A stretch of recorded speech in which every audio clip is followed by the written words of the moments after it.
What's up guys, welcome back to the channel, welcome back to a brand new video. I don't care about the performance, got a win, got 3 points, got a result where we have a respectable points tally, we're at a respectable position in the table. That's all I care. We managed to get the win today, that's all that matters.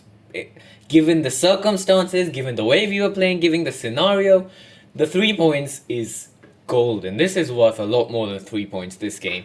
So I mean, yeah, we still got to talk about it a lot.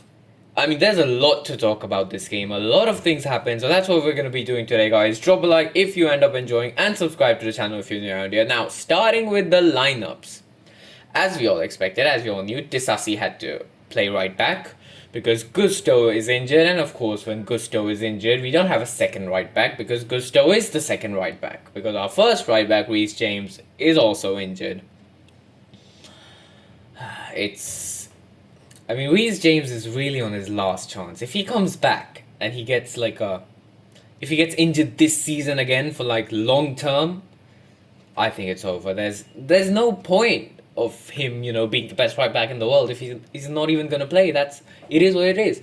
So that's why Disasi started, and we all knew what was coming. A pathetic defensive display because Disasi is not a right back. He can't play right back. The moment he plays right back, the fast left wingers are going to destroy him. That's how the goal against City in the FA Cup semi-final happened last season. Disasi had to come on for Gusto.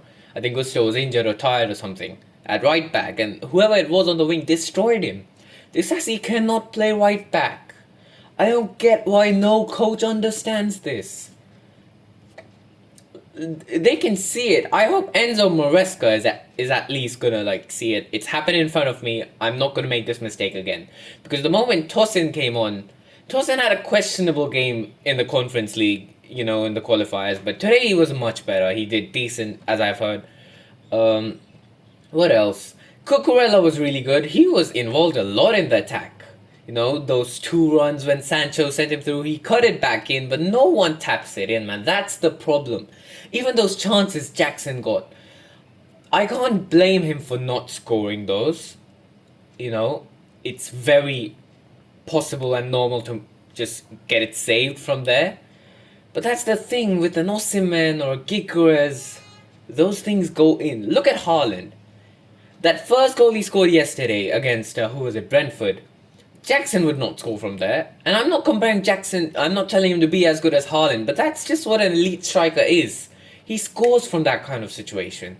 But Jackson just can't. And, now we're starting to reach the line between, it's not that he's missing woeful chances anymore, but now he's got to make the next step in terms of taking the tough chances, He stopped missing the easy ones a bit, to an extent, but now he's got to finish every single chance he gets. That's what the next step is for Jackson.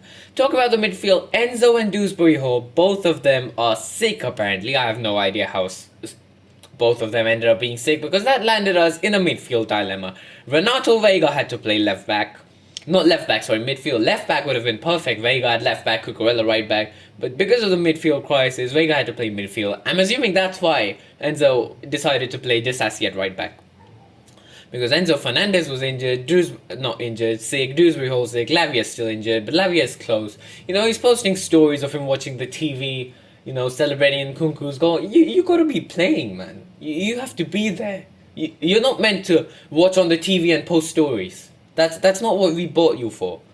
He plays one good game against City and then again he's injured. That's the issue with some guys. Ruiz, Lavia. But it is what it is. Talking about the goals, let's start with and one more thing before I forget. Robert Sanchez. This guy deserves a minute of this video. Robert Sanchez, he's had those games where he's been absolutely world class. But then he's also had these games when he's always shaky, we're all underconfident. This is a win for Enzo Maresca, because the first thing he did, I think basically the first public decision he made as Chelsea manager, was that Robert Sanchez is going to be his first choice, and we were all doubtful, and I said it should be Petrovic first of all, but he stuck with Robert Sanchez, and today was a win for Enzo Maresca because Robert Sanchez proved everyone wrong who doubted him. The saves are fine, kept saving, but then the penalty save, nothing he could do for the penalty he gave away. unbelievable. Robert Sanchez, I think, he's doing good. He got that assist for Palmer's goal of the month. Not the assist, but he started it. He's done good today. Robert Sanchez, almost man of the match, if not for the next person, Jadon Sancho. Before I start talking about our players, I have to talk about Bournemouth. First half, they were absolutely destroying us. They created most of the chances, hit the post twice. And the fact that this is the game we managed to get a clean sheet, the first away game in the last 11 months, is insane because they kept putting the threat on. We conceded a penalty, but luckily we didn't end up conceding. And then half time, we're trying to, undo the terrain. We're trying to start attacking. Jadon Sancho comes on. And my Man U fans in the comments, comment down what you think about Jadon Sancho right now. What do you think? Because Jadon Sancho comes on, changes the game. As I said, plays Cucurella through 1 or 2 times. He's always looking for something. He's doing way better than what we saw at Man United. Much better than Mudryk. It has to be said. There's no way of hiding it or shying away from it. Sancho is miles ahead of Mudryk right now, and I think Mudryk is in a mess. He's, destroyed his reputation. He's at Chelsea. He's struggling for competition. I think he would have been thinking that this season is his last chance. But he's not even getting that. I think his chances have run out. Conference League is his only chance now. So Sancho, of course, and then gets the assist. And Nkunku comes on, and even I was struggling to understand where Nkunku is going to fit in. It looked like he's just a Conference League guy right now because he started in the Conference League twice, scored twice. But Manny comes on, the one chance he gets. How does he do it? No idea, but he manages to score it in. That was very reminiscent of that Liverpool goal at Anfield, which he scored. And this is the difference between Nkunku and Jackson. The reason I don't want Nkunku playing striker is because I don't think his striker play, everything is like what Jackson does. But when it comes to in the box, getting the ball, finishing, Nkunku does that best. I think Nkunku deserves to start the next game, he's proven that. Next game I think should be Sancho, Nkunku, Palmer, Madueke. If Enzo is back, hopefully him, Caicedo, back for normal. Hopefully Gusto is back. Reece James doesn't look like he's going to be back for the next week. I have no idea how long Reece James is out for. They said a month when the season started. Well, it's been a month. It will be in 2 days' time, so who knows where he is. But, of course, hopefully he comes back soon, man. Reece James is... Him being on the field changes everything. We need Reece James to be back. Imagine a right-hand side... Palmer, Madueke, Reece James. Oh my god. But we need Reece James fast. I mean, what else? Anthony Taylor is one more guy we have to talk about. This guy, man. 16 yellow cards, including the managers in this game. We set the record. Everywhere it says 14 games, but, they don't count the managers. Both of them also got a yellow. Insane. That Cowell challenge for which he gave the yellow, that was undeserved.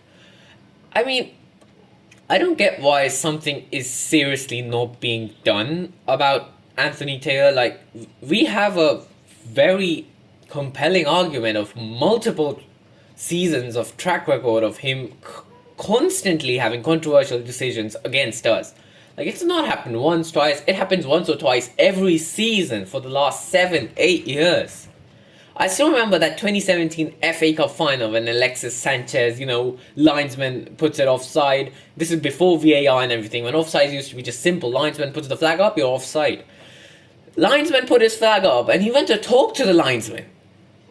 Such blatant corruption. He's like, oh, no. Listen to me. It's not offside. Okay? Just don't. And then he awards the goal.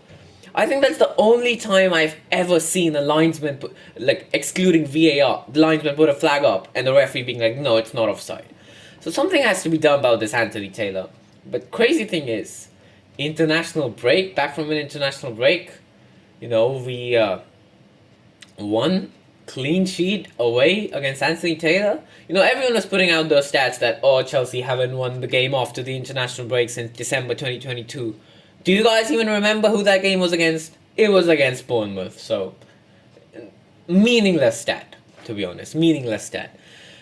We are 7th right now. We're level on points with Arsenal. If they lose to Tottenham, we go above Arsenal, which after 4 games in, going above Arsenal, that's big. And we have finally, bettered the record in the first 4 games of Poch. Poch, we had like, yeah, I think 4 points in 4 games. Now we have 7 points in 4 games.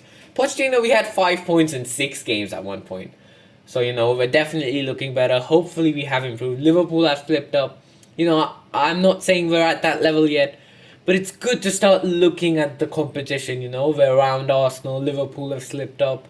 It's looking decent. It's looking back to normal. We just need the West Ham game win, the Brighton game, we need to win it, and this is how we build momentum. Hopefully we can find our best starting 11 soon. Next game is the West Ham game. And yeah, that's all for today, guys. If you enjoyed, drop a like on the video and subscribe to the channel. And I'll see you for the next one. Have a good day and goodbye.